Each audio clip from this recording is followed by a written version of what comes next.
$6,000, 74,000 miles, 20 feet away, looks clean, and if you squelch. I picked up this 2009 BMW E93 335i with N54 engine and 74,000 miles only for 6 grand, which is a bargain. I actually overpaid.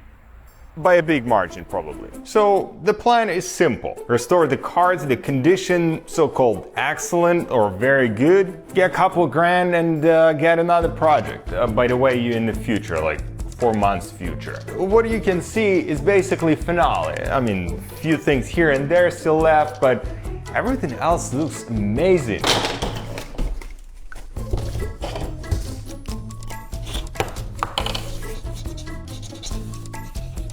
But between now and then, car took a big fat crap on me. I got 99 problems and the last one is me. Because I bought this car. Get it, right?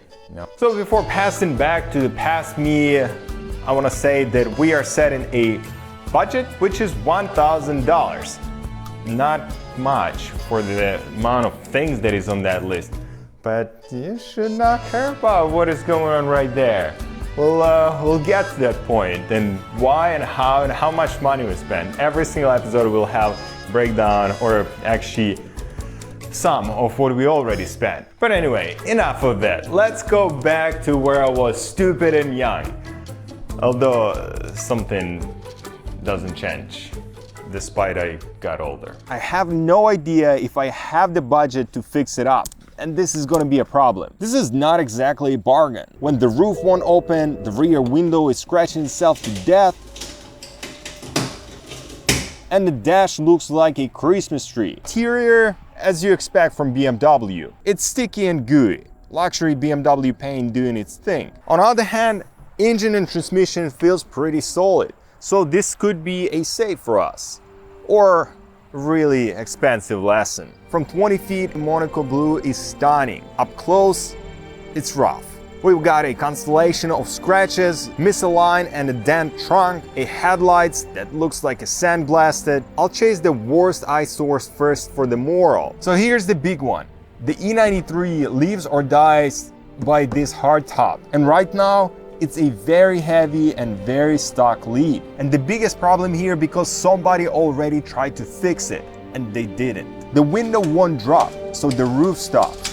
I'll have to diagnose the rear right window first, then realign the deck and check micro switches and hydraulics.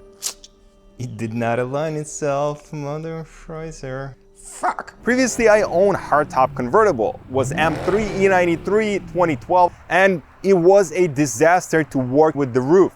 Mechanically, it's insanely complex. To make it work correctly, you will have to realign everything precisely how the books say, and if something is offsetted, like for example the trunk lead and the rear portion of the roof, you could damage the roof completely. And I have no idea who done that, but whether it was the previous owner or whoever, if you have no idea how this works, just fucking stop it and don't chisel it. This is fucking insane. Damage the body, the quarter panel, bend the trunk lead, the corner, misalign hell bunch of component. There are only 2 hinges in this rear portion. It's like, it's so easy to unlock them. But praying it, denting a freaking quarter panel, bending the trunk lead inward, and then misaligning hell bunch of component. So that's probably gonna be the next episode because I'm trying to figure out what's wrong with the roof and whether or not it's going to work. At the moment, there's one car in the junkyard that still has all of those components. So if I'm gonna need something, I'll be able to pull those components from that car, and the next episode will be strictly on the roof. And inside, it's the same exact story as exterior. The nice soft touch interior paint turned into a glue touch. This isn't dangerous, just gross. But a clean interior makes every drive feels better. But there are good things also. Mechanically, it feels pretty healthy. Starts clean, idles smooth, boosts well on the short test, no obvious leaks up top and actually on the bottom. But I won't celebrate it just yet. we need to do a proper scan test. I did it when I was buying the car, but it seems like the previous owner actually cleared the memory because he mentioned that the battery died and he had to jump start it. And if those cars lose the battery power, there should be a lot of messages related to that.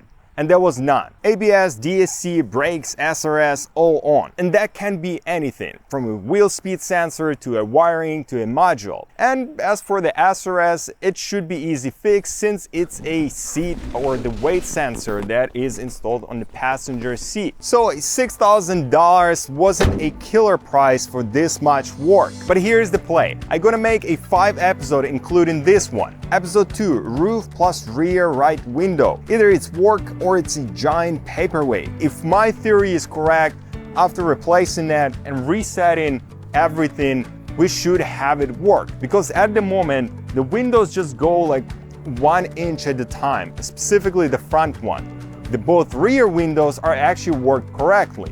So this could be also an FRM module that is faulty as well.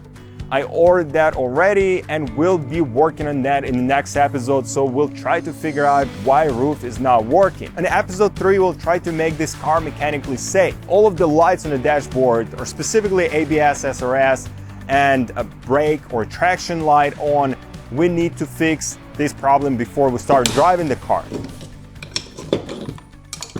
Oh my God, this is dead.